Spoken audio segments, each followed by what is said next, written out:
This big woody 3D plane flies amazingly well and handles like a dream, but it's not cheap. Hey there, I'm John, this is Two Brothers RC, and this is the E-flite Eratix SWS 1.6 meter. Horizon Hobby finally sent it over to me to demo, and it's absolutely amazing to fly. But, like I said a moment ago, it's not cheap. There's reasons for that, and we'll dive into what I think those reasons are when we see how it stacks up to the no patent pending Two Brothers review system for 1.4 meter and larger 3D airplanes. Before we get into the maneuverability section, two things up front first. You'll get my actual opinion of the E-flite Eratix SWS in a moment, but you should skip to the end here if you want to see John's first big boy adventure overseas. I spent 2 weeks in Tokyo, Japan, and it was the time of my life. Tabi no yosu wo kiroku shiranote, zehi mite kudasai. First up, let's address the elephant in the room and talk pricing. If your opinion is that this plane is overpriced or isn't worth what Horizon is charging, you are objectively wrong. People glommed on to the idea that this plane is too expensive because they've never flown a quality 3D aircraft before. Any equivalent wood frame that can do what this one does will cost more, and it won't come with a receiver. Horizon sent this to me as a bind and fly. No real work was needed to get it to fly beyond basic assembly. I have built and flown balsa ARFs from other companies in a similar size class. The Eratix SWS is easily as good or better than ARFs that I've built, and it's less expensive too, not just in terms of time, but also in money. As for how this plane flies, it handles great as you've seen throughout the opinion section, and we'll dive right into the maneuverability to knock some wind out of this long-winded opinion chapter. First up, let's start by checking for what I consider to be the most important part of any aircraft, and that's whether it's prone to stalling while maneuvering. 3D airplanes like this can be made too heavy to fly well, and thus can suffer from constant wing drops while you fling them around. The Eratix does none of that, and is quite nimble with no bad tendencies. It handles like you'd expect a big 3D airplane to handle. It does what you tell it to do, and it doesn't fight the inputs that you give it. Eratix has a lot of thrust, but not as much as you might think. It is possible to overpower it completely by using the same Avion motor that I upgraded the Timber SWS to as a drop-in replacement, though the airframe is light enough that you might risk structural damage if you were to put it through extreme maneuvers with the thrust that this motor can produce. In stock form, the Eratix has more than enough thrust to do anything that you need it to do. And it topped out for me at 95 miles per hour.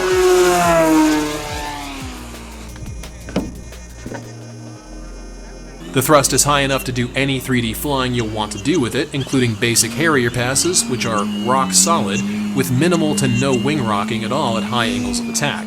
The optional side force generators on the wingtips help with this, but ultimately the lack of wing rocking comes from light wing loading and good design. As far as I can tell, it does XA style flying, which I define as being capable of performing maneuvers like pop-tops.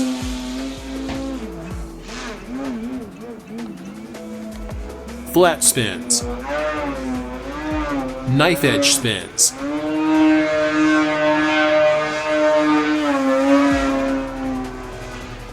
crankshafts,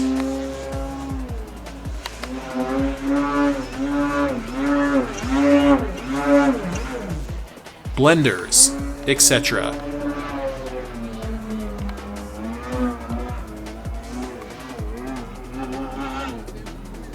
It's a well-rounded airframe that definitely handles great and earns a 5 out of 5 in this section.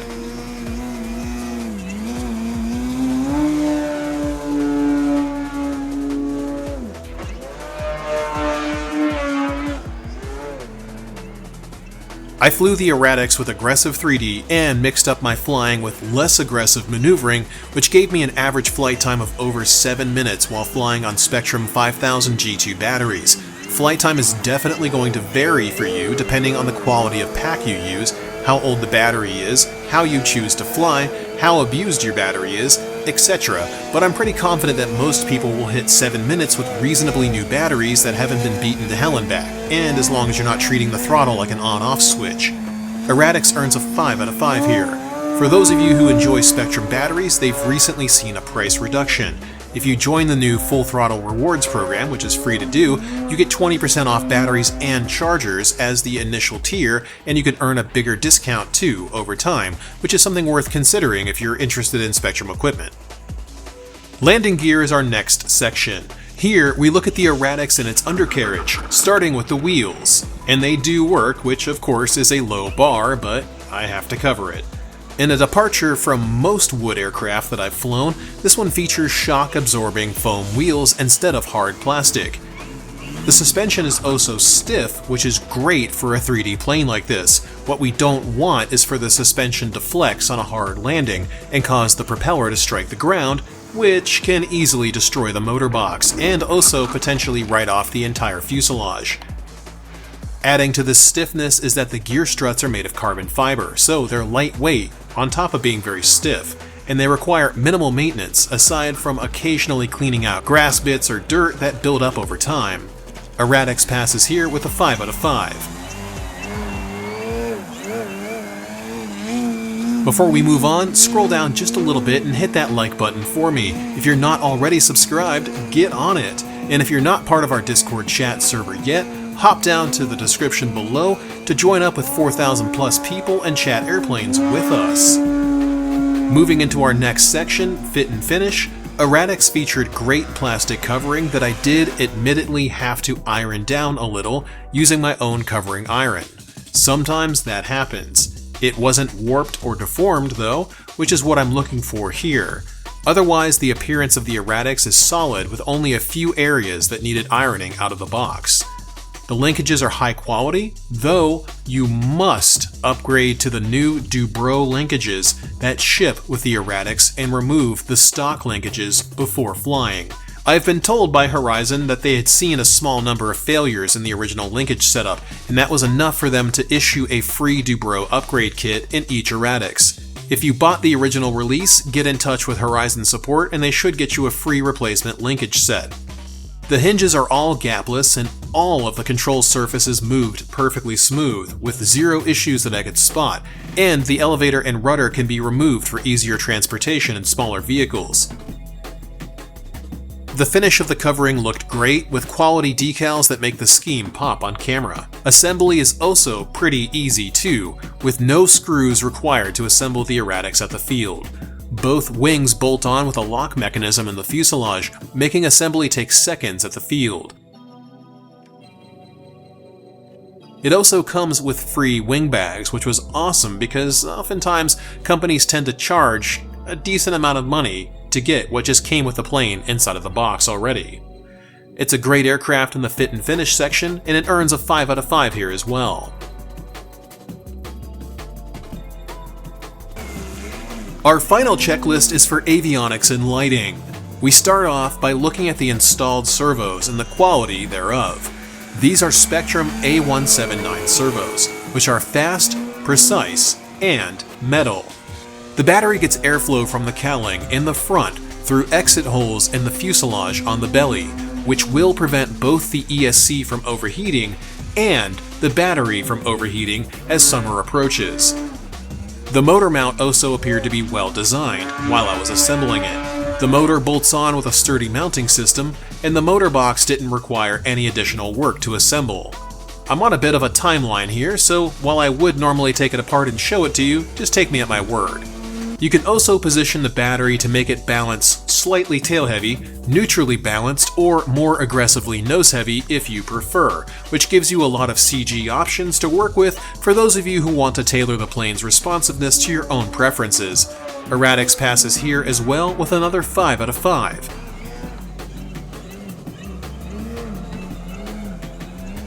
Before we get to the overall scoring, here's the gyro gains that I used and would suggest if you want a different experience than the stock setup. It does fly great stock, but these gains I found to be more to my personal preference and gave it a nice smooth feel throughout the entire flight envelope, especially since the gains are throttle based. The gains are reduced in effectiveness as you advance the stick, so you don't have to worry about high speed oscillation.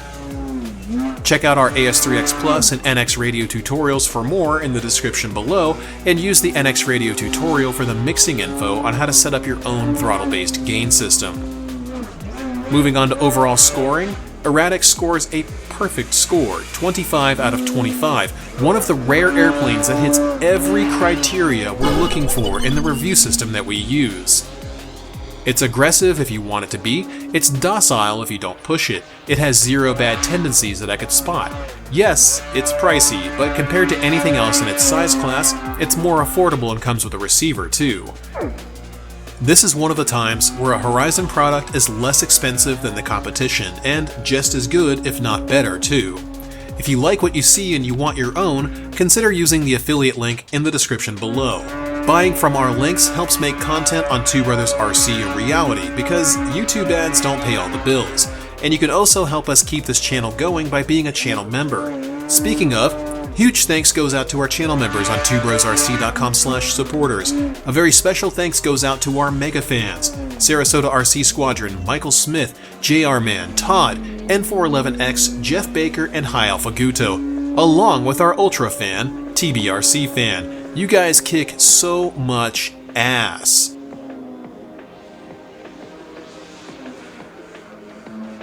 Coming up soon will be the Grand Tundra version 2 from Hobby King.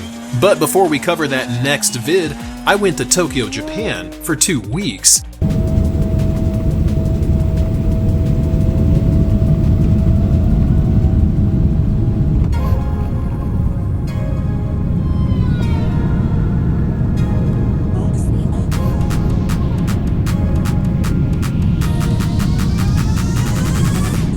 It took me 15 hours to get there from North Carolina. Yes, 15 hours, and it was so totally worth it. I did not have to drive anywhere in the city. Tokyo has an amazing train network that gets you to any point on the cheap. Of course, you could spend a bit more and take the Shinkansen, the bullet train. This is what 180 miles an hour looks like. My E-flite V1200 tops out at 162 miles per hour. If it was flying by the train would be outrunning it. That's awesome.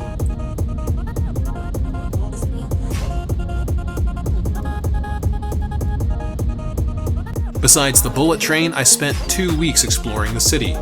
I didn't just spend my time hanging out at a Husky Cafe, trying conveyor belt sushi, exploring Shibuya and the Scramble Crossing with thousands of people,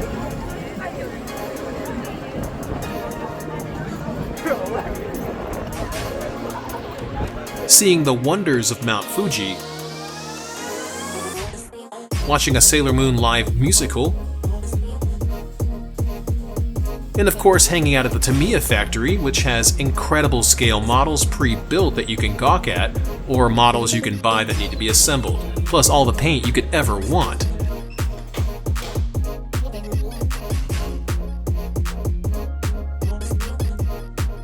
I also went to Small Worlds Tokyo and got to see a model airport in action.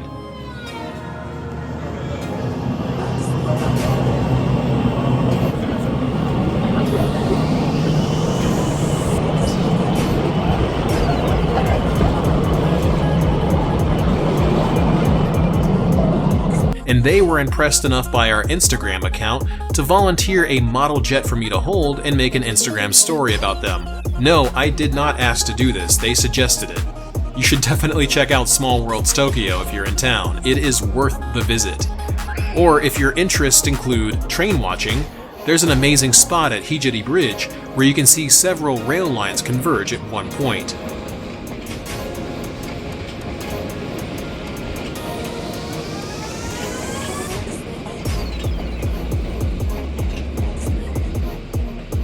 I went up into Tokyo Tower for a beautiful view of the city at night and capped our adventure off at an observation deck 52 stories up called Tokyo City View, which provided, as one might guess, a view of the city. Tokyo is a beautiful place that's absolutely worth visiting, and I think when I shoot for going back next year, I'm going to see if I can hit up one of the RC clubs in the area and get some model aviation documented while I'm in town. See you guys again in 2 weeks.